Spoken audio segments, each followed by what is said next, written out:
I feel like I have a controversial answer for this question. Hey friends, it's Maya here, and today I am doing a Q&A video, which I'm excited to do. I love interacting with you guys and answering all the questions that you might have. And I basically just did a post on Instagram, so go follow me on Instagram if you're not already following me. And yeah, maybe next time your question will be answered. So thank you so much to everyone who asked me any questions. I got so many. I think there was like around almost 150, which is amazing. So without any further waiting, here we go. Delta Bandit 24 _ says, "Heyo, what's your favorite cuisine?" I'd say definitely probably Japanese, like sushi. I love sushi. Ugh. Lauren Chen Loves the Life says, "How comfortable are you at the moment on HRT? And do you have a few hints for other trans people? And are you going to visit Germany sometime?" I would love to visit Germany sometime. I'm actually going to Iceland and Sweden this summer. Maybe I can fit Germany in, we'll see. But how comfortable am I on HRT at the moment? I would say I'm pretty comfortable. It's been 2 years now, and I'm happy with the results. The only thing I think that would make me uncomfortable is just the idea of having this artificial medication, I guess, that I have to take for the rest of my life in order to maintain who I feel I am. I don't know, it's like a more authentic version of myself provided by this inauthentic medication, if that makes sense. And also just the idea that it could be, in the long run, harming my body. And it's not an essential medication in the way that like chemotherapy for someone with cancer or other treatments that help a person become healthier. This is improving my mental health, I guess, but I think it is deteriorating my physical health in like probably a small way. I do know that it can cause like kidney problems down the road, and you can get blood clots and stuff. So I don't know, it's just, I guess, balancing that out and kind of deciding for yourself if it's right for you. But right now I'm fine. I do want to get SRS in the near future, and I would be able to stop taking spironolactone, which is the diuretic pill that makes you have to go pee a lot. So yeah, I'm pretty good on HRT. Thanks for asking. Anna Holden, 1998, asks, "If approached, when do you think is the morally right time to tell a guy you're trans? I'm only asking because some people were arguing about it earlier on a group chat that I'm in. Haha. By the way, I'm also trans and a massive fan." Thank you, Anna Holden. When do I think it's right? So if someone approaches you and you are also reciprocating interest with them, I would say the only time to tell someone is like before things start to get intimate. So if you're just meeting someone for the first time and they came up to you and you're talking at a bar or somewhere, and you know in the back of your mind, oh, like this isn't gonna go anywhere, then I just wouldn't even bother telling them. It's just not pertinent. Like, why do they need to know, you know? But I think it is very crucial to like tell this part of yourself early on in a relationship, before things get intimate, obviously, just for your own safety and so that you're not wasting your time. Because you can spend so much time pining over this person, like wondering like, oh, if I tell them, will they accept me and still be interested, or will they not be? And I've totally been there and done that, and it's just a huge waste of time. And it's like, I don't know, I feel like some people are waiting for their partner to fall in love with them, and then it won't matter that they're trans.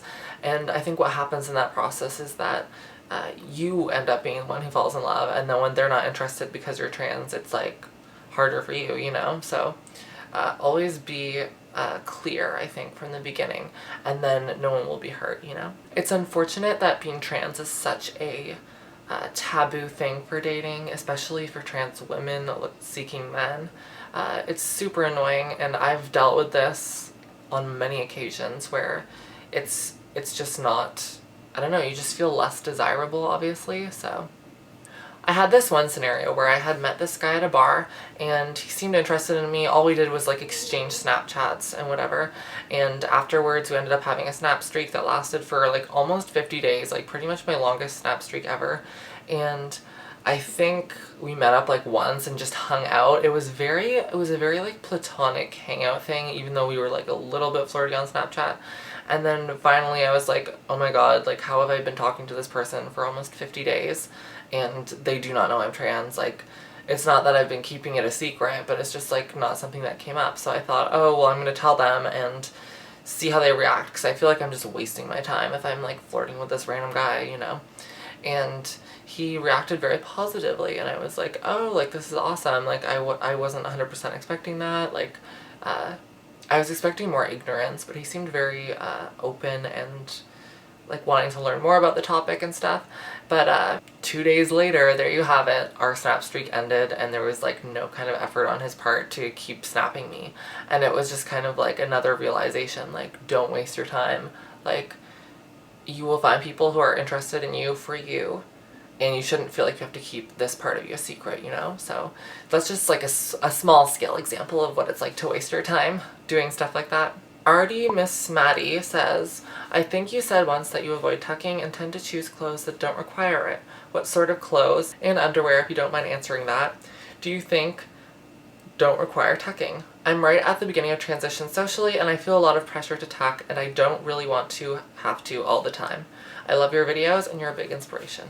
Thank you so much. I would say, especially for warmer weather, you can wear things like skirts, maxi dresses, any kind of dresses like that. The biggest thing I do when I'm wearing like jeans or shorts that I'm not 100% comfortable with, I will have a sweater or a longer t-shirt that covers the crotch area of the pants, and then you don't even have to think about like having a bulge or whatever. And a lot of the time I don't even really care that much, because I'm like, no one's gonna be like eyes zoning in on your crotch area, and if they are, they're just creepy anyways. And no one is gonna like call me out and be like, oh, like you have a bulge, you have a penis. Like, imagine if someone did that like in a park or when I'm walking down the road. Like, no, not gonna happen. I would say just wear loose fitting, comfortable clothing, and underwear wise, just like full coverage, if that makes sense. Zero spillage. Carolina Beltramini asks, could you please talk about your expectations and fears about your career after graduation? Love you. Oh, love you too. Expectations and fears about my career after graduation. Yes, I think I'm in that kind of place still where I'm literally graduating tomorrow. That's when my ceremony is. And I don't know what I want to do. I don't know if I'm as interested in filmmaking as I was when I went into school. I think transitioning throughout university has changed what I want to do with my life, obviously. And so to continue on with that education and to continue on with that career that I wanted for myself before transitioning almost seems a little silly. I feel like I need to explore some other areas of my life now and really find myself. I also want to get my transition over with so that I can really start living my life, you know what I mean? It's just this big label over me that kind of, that's how I made this channel, I guess. I don't want to be successful and well known for just being me. I want to be successful and well known for earning it, for feeling accomplished from doing things. And I think that comes with the career that I will eventually choose. I don't have too many expectations. I'm still doing YouTube just to see where it goes, where it takes me. I think it could be a really exciting adventure, so I'm trying to put out more content now. And yeah, we'll see where things go. Annalicia.x asks, where do you get your eyeliner? It always looks so dark and sharp. Thank you so much. I get it from Sephora. It is the Kat Von D inked liner in Trooper. Travel Around Happy asks, would you change your life to be born as a bio woman, or is it better to be so unique and have a past like you? Hashtag trans is beautiful. Heart. I feel like I have a controversial answer for this question, because I'm all about self-love and accepting yourself as a trans person and loving yourself given the circumstance that you were given in life. But by that same token, if I had the opportunity to be born as a biological woman, I would hands down take it. I think that's the goal of transition, is to achieve some kind of success as the gender or the sex that you identify with, if that makes sense. So I would take it because, I don't know, like, I'm taking all this medication and I have dysphoria and all of these problems that stem from being trans. being trans can become a positive experience because you learn so much through it, but at the same time, a lot of the things that make being trans are negative, such as dysphoria and other things like that. And so looking at it from more of a health, logical, medical perspective, I obviously would much rather be able to be born a biological woman. I would like to be able to have kids. If I didn't want these things, I wouldn't be transitioning. You know what I mean? So I feel like that's the only way you can answer that question. And it's not trying to erase my identity as a trans person, but it's trying to say that I as a person do not identify as being trans. I identify as being a woman. So I don't know, it's weird to attach yourself to this in-between identity when the goal is always, for me anyways, to express who I was in a female way. Louise Enrod asks, or Lewis Enrod, I'm not sure, sorry if I butchered that, asks, do you feel a little privileged being a completely passable trans woman? Sometimes I get tired of this notion of privilege, and I don't really talk about it much because I do know that I do have the privilege of passing, and I know how immensely that affects my quality of living and how immensely that would affect any trans person's quality of living. But at the same time, I still go through most of the struggles that any trans person would go through. I still have self-doubts. I still look in the mirror from time to time and have dysphoria. I think as I transition medically, that will go away, hopefully.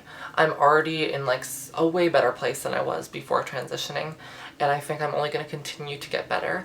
But this whole privilege thing, I don't know, I feel like I almost lose my voice in the community. Sometimes I feel like if you're not a Black, disabled, trans woman, your voice doesn't have any credibility because you are not the biggest minority. Someone always has it worse than you. But I'm going to continue sharing my experience with people, even if people consider me privileged because I'm white or because I pass or any of these other factors. I'm still trans. I still went through this process. I still spent 19 years of my life feeling like a freak and like I didn't belong, and even still to this day I feel that way sometimes. And I think it's important to, instead of segregating everyone based on all of these labels, is to say that we're all human and we're all going through things. And I don't know, the trans community I feel like needs to not be as divisive in that way. And some people say that passing shouldn't be the goal, but why shouldn't it be the goal? Isn't that the point of transitioning? If I didn't think that I could pass and have my identity reciprocated back to me by society, then I don't know if I would have transitioned, because I wouldn't want to form a safety bubble of like 6 people around me and have them acknowledge my gender identity, but not the greater world, not having this like a disillusioned idea of like that I'm a woman when I don't even look like one, and that kind of stuff. Obviously inside is where it's most important to feel your gender identity, but if the outside wasn't important, then we wouldn't be transitioning.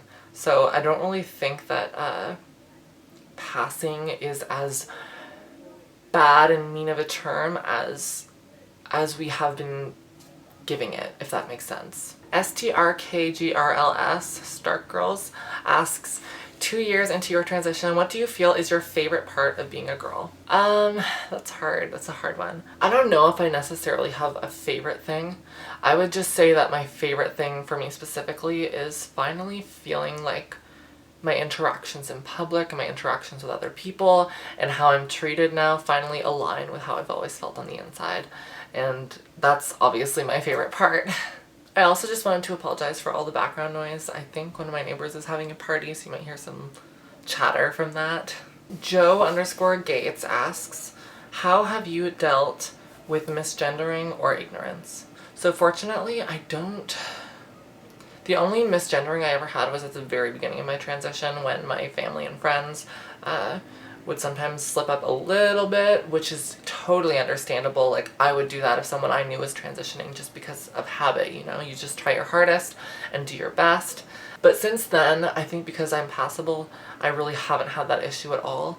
And, but ignorance is always a big thing that I think any trans person deals with, especially when it comes to dating.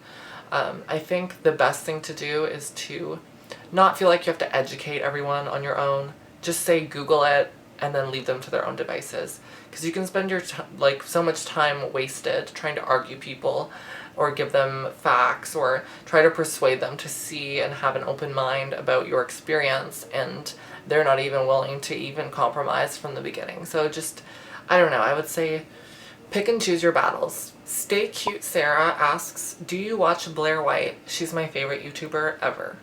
So I've been getting quite a few questions about Blair White in general, especially when I do like live streaming and stuff. I find that a lot of people just plug that question out over and over again in the comment section. And I guess it's just because we're both trans YouTubers, and she represents a very strong, opinionated side of politics, and just a way of thinking that isn't necessarily popular within the LGBT community. I must say I have watched a bunch of her videos just because people have been asking me questions, and I was curious and I wanted to know who this person was. And I must say I found a lot of her content pretty insightful and interesting. I've recently started looking at a lot more diverse opinions and stuff, because I realized I was kind of surrounding myself with people who all had the same outlook, the same opinions, the same political beliefs, and I think that can get unhealthy because you just form this echo chamber and whatever. But I was curious, just from like a curiosity and a knowledge perspective, to delve into these other trains of thought, the more conservative viewpoints, the more, I don't want to say alt-right, but like I've just been like trying to educate myself. I want to know more about politics and about the stuff that's happening around me in this world. So I did start watching some of her videos, and I can say I was surprised. I agree with a lot of the points she's made. A lot of the stuff she says are just facts and they are just logic, and I think that sometimes we put too much value in being politically correct or that kind of stuff. Like, I can see where she's coming from. But that being said, I don't necessarily agree with the way that she goes about it. I don't agree with how she picks on other trans women and how she makes people's appearances the focus of a lot of her arguments, or just insulting and bullying people, which isn't cool with me at all. And so because of that, I feel like I really can't support her in the ways that I feel like I would want to, just because she is someone who represents the importance of free speech, because her opinions are so unpopular in the LGBT community, and she's even talked about experiences where she's been basically ousted for having conservative views. And I think that it's important because it shows the diversity of the trans experience. Everyone thinks that people in the LGBT community are like social justice warriors and all left-wing socialist type people, I don't know. But she displays that we're just as diverse as any other group of people. I do find her funny to a certain extent, but I think that's as far as I will go with that. I might start... I feel like I have a lot of things I want to say from my perspective as well. My opinions on certain things, like the police being taken out of the Pride Parade in Toronto and stuff. I feel like I have a lot of like discourse that I would love to put online. But personally, I felt that maybe if I voiced my opinions on certain issues that I would receive a lot of backlash and hate, which isn't necessarily okay. And that's not to say that my opinions are like conservative or whatever. I'm very not.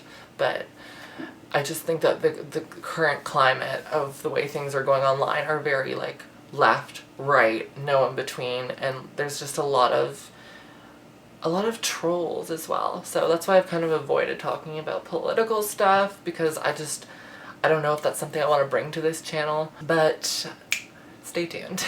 Nuralaya Zurahaira. I cannot even read that, I'm so sorry.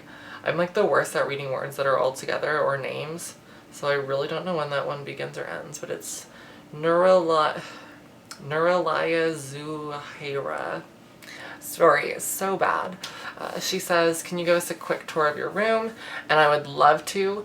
The only thing is it's not set up perfectly how I want it to be, but as soon as it is, I will do not a quick tour, but a full-blown tour. So just stay tuned for that. I think that's all the questions that I'm going to answer for today. I hope you guys enjoyed this, and I hope I answered some of the important questions you guys were wondering, and some of the funnier ones too. And I just wanted to thank you guys so much once again for sending me your questions and just being a part of this experience with me. It's been amazing being on YouTube and having this community that's so supportive and nice, and really being that beacon of light amongst all those haters and trolls and internet people that just love wasting their time sending insults to people. So thank you guys so much for supporting me. I will definitely do a new Q&A video sometime soon. And yeah, I hope you guys have a fabulous rest of your week, and I will see you guys next time. Bye!